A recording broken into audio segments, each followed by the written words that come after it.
Drama and के करीब पहुंच चुका है, लेकिन आप लोग ये बात अपने जहन के अंदर डाल दें कि मुनीर साहब की डेथ, महरू का जो घर बर्बाद हुआ है, ये सिर्फ और सिर्फ आलिया बेगम की वजह से हुआ है।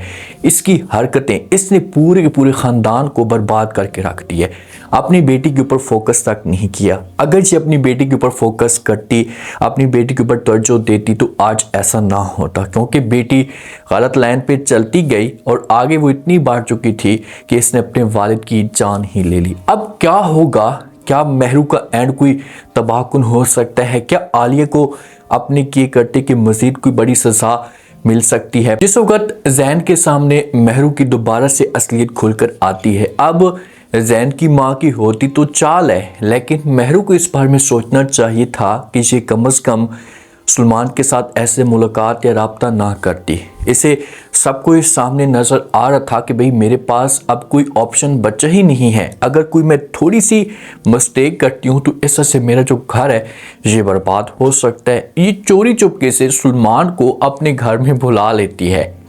जब सलमान को अपने घर में बुलाती है, जैन अपनी आंखों के सामने, सारा ख़ानदान अपनी आंखों के सामने का माहौल देखता है, तो उनसे चीज़ें बर्दाश्त नहीं होती और जैन खड़े खड़े महरू को हमेशा के लिए किक मार देते। अब महरू जाती है, वालिद ये सदमा बर्दाश्त नहीं करता, वालिद भी ये सब कुछ देख लेता है। तो उसके बाद वालिद को हार्ट अटैक आता है। इसे इमरजेंसी में लेकर जाते हैं डॉक्टर के पास, लेकिन हालत इसकी जो इतनी पतली हुई पड़ी होती है कि डॉक्टर चौथी जी इनकार कर देते हैं कि भाई इसका बचना जो वो नामुमकिन है। जब ये एंड के करीब होता है तो ये ज़ारा और जो वो बुलाता है अपने पास हादी को, इनके साथ बात करना शुरू कर देता है। इन्हें कहता है कि इस वक्त जो वो सबसे ज़िम्मेदार जो वो आप दोनों ही हैं। आप दोनों ने इस पूरे ख़ानदान का, मेरी बेगम का और मेरी बेटी का ख्याल करना है। देखें कि ये बंदा मर रहा है, इतना सब कुछ होने के बावजूद भी ये बंदा आज भी अपनी बेगम के बारे में और अपनी बेटी के बारे में जो अच्छी सोच रख रहा है। जब ये बातें ज़ारा सुनती है, हादी सुनता है, तो ये समझाने की कोशिश करते हैं मुनीर साहब को कि भाई आप परेशान ना हो, आपको भी कुछ नहीं होगा और आप भी हमारे साथ होंगे और हर खुशी के अंदर शरीक होंगे। इतने में मुनीर साहब की आवाज़ ही बंद हो जाती है और जब इसकी आवाज़, आंखें बंद होती हैं, तो ये दोनों और साथ में आलिया जो है वो चीखें चलाना शुरू कर देते हैं। डॉक्टर चौंगी से भाग कर आएंगे। डॉक्टर चौंगी जिस वक्त आएंगे, आकर देखेंगे तो मुनीर साहब की जो ये डेथ हो जाएगी। जब मुनीर साहब की डेथ होगी तो आलिया के ऊपर उस वक्त जो वो क़यामत बर्पा होगी। इससे सदमा बर्दाश्त नहीं होगा, लेकिन ये औरत आज अपने फैसले पे, ये अपने जो कारनामों पे पछता रही है। जब चिड़ियाँ खेत मुकम्मल तौर पर चुग कर जा चुकी हैं, अब इसके पास कुछ भी नहीं रहा। बेटी का घर बर्बाद हो चुका है, खुद समझो कि विधवा हो चुकी है, घर में आ चुकी है, तो अब ये क्या कर सकती है? जहाँ पर हर तरह से चीखें मारेगी, शोर मचाएगी, रोएगी, लेकिन कुछ भी नहीं होगा। मुनीर साहब को घर में लेकर जाएंगे। इसकी मैयत जो होगी वहाँ पर पड़ी होगी। मैयत को जब उठाया जाएगा तो वहाँ पर भी ये नाटक करेगी। महरू के चेहरे के ऊपर उदासी होगी, लेकिन उस हिसाब से इसके इमोशन जो होंगे ना, ये बाहर नहीं आ रहे होंगे, क्योंकि महरू अपने वालिद से तंग हो चुकी थी। महरू चाहती थी कि अब मेरा जो वालिद है ये चला ही जाए। जिस वक्त इसे दफनाया जाएगा, दफनाने के बाद जो है ना, ये महरू के साथ बात करेगी आलिया बेगम। इसे बोलेगी कि देखें, वो सच्चे दिल से जो वो तुम्हें माफ़ कर चुका था। उसने सोचा था कि चलो मेरी बेटी ने गलती कर ली है, तो अब इसका दोबारा से घर जो बसने वाला है, बढ़ चुका है घर बर्बाद होने से, तो वो बड़ा खुश था और तुम्हारे बारे में अच्छी सोच रख रहा था। लेकिन उसे इस बात का नहीं पता कि भाई उसकी बेटी ने दोबारा से उसे डांग मारा है, और ऐसा डांग मारा है कि कभी भी जो है ना, ये महरू नहीं भूल पाएगी। और मुनीर साहब को भी इतनी ज़्यादा जो वो तकलीफ़ हुई थी जब उसने आकर देखा सामने का माहौल, सब कुछ उसने जो चेक किया वो तुम्हारे घर में ही आ रहा था। तो उसने जब ये देखा तो उसे बर्दाश्त नहीं हुआ और जिसके बाद उसकी ये हालत हुई है। इसकी ज़िम्मेदार आप हैं, इसी महरू को कह रही होती है। लेकिन जो सबसे बड़ी ज़िम्मेदार है ना, ये आलिया बेगम खुद ही है। आलिया बेगम की वजह से सब कुछ हुआ, तो सबसे पहले जो सज़ा है ना, ये आलिया को ही मिले। महरू तो अपनी गलती एक्सेप्ट ही नहीं करेगी।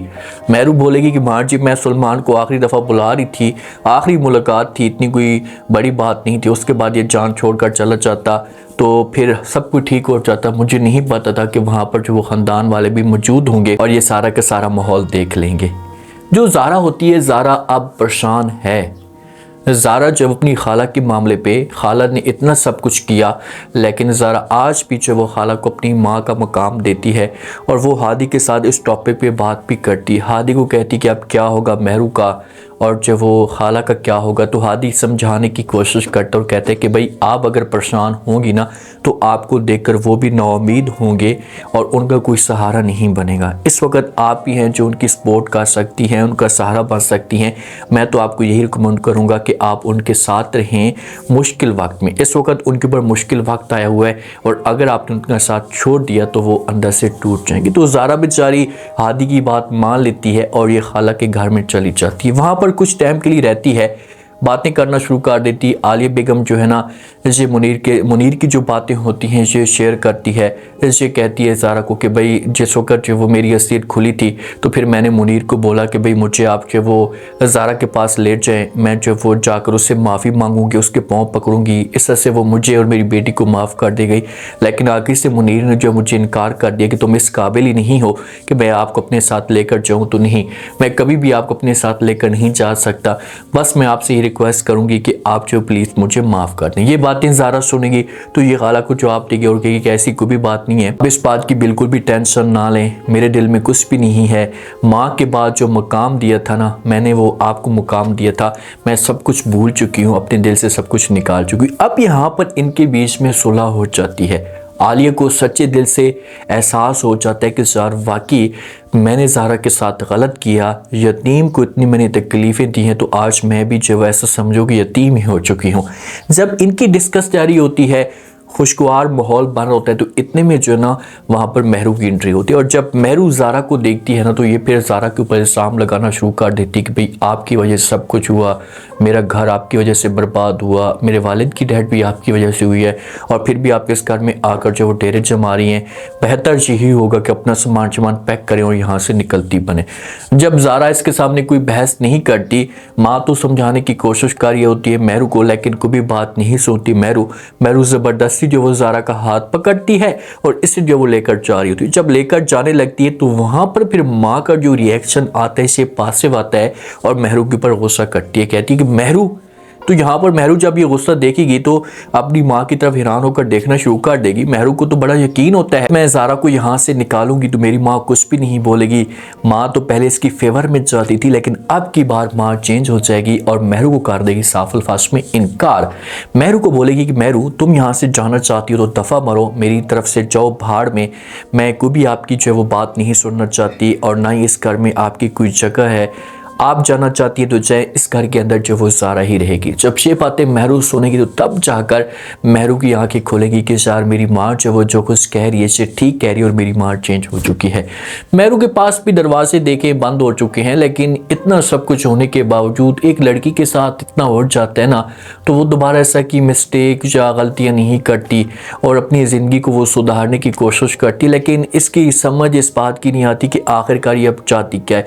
अब ऐसा समझो कि इसका घर मुकम्मल तौर पर बर्बाद हो चुका है, इसके पास कुछ भी नहीं रहा, तो इसका हक बनता था कि अपने आप को एडजस्ट करती, माहौल को ठीक करने की कोशिश करती ताकि जो इसकी ज़िंदगी आगे की आसान हो जाए। चलो ठीक है, ये जैन की ज़िंदगी भी नहीं जा सकती या किसी और के साथ इसकी शादी अगर होती भी है तो इसे जो वो ठीक होना पड़ेगा, वरना इसकी ज़िंदगी ऐसे बर्बाद हो जाएगी। अब अगर ये माँ के साथ ठीक नहीं हो रही, ज़ारा के साथ इसका जो रिएक्शन आ रहा है, तो मेरे ख्याल में माँ को चाहिए कि माँ को इसे हमेशा के लिए यहाँ से निकाल दे। लेकिन जो वालिदैन होते हैं, ख़ास तौर पर माँ, अगर माँ ठीक हो ना तो बच्चों की जो परवरिश होती है इसे ठीक होती है, वरना बच्चों की जो ज़िंदगी होती है मुकम्मल तौर पर बर्बाद हो जाती है। अगर शुरू से ये ज़ारा के ऊपर या महरू के ऊपर, इसने जो ज़ारा के ऊपर फोकस किया हुआ था इसकी जायदाद के ऊपर, अगर ये महरू के ऊपर फोकस करती तो हो सकता है कि महरू की ज़िंदगी भी बन जाती और आज ये नौबत भी ना आती। अब देखते हैं कि इस ड्रामे के अंदर नेक्स्ट एपिसोड में क्या इंटरेस्टिंग ट्विस्ट पैदा होता है। उम्मीद है आज का रिव्यू, आज के टीजर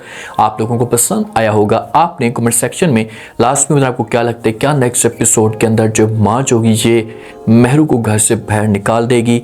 अगर निकालती तो उसके बाद महरू कहाँ जाएगी? लास्ट में फीडबैक दें और सब्सक्राइब भी कर दें। शुक्रिया।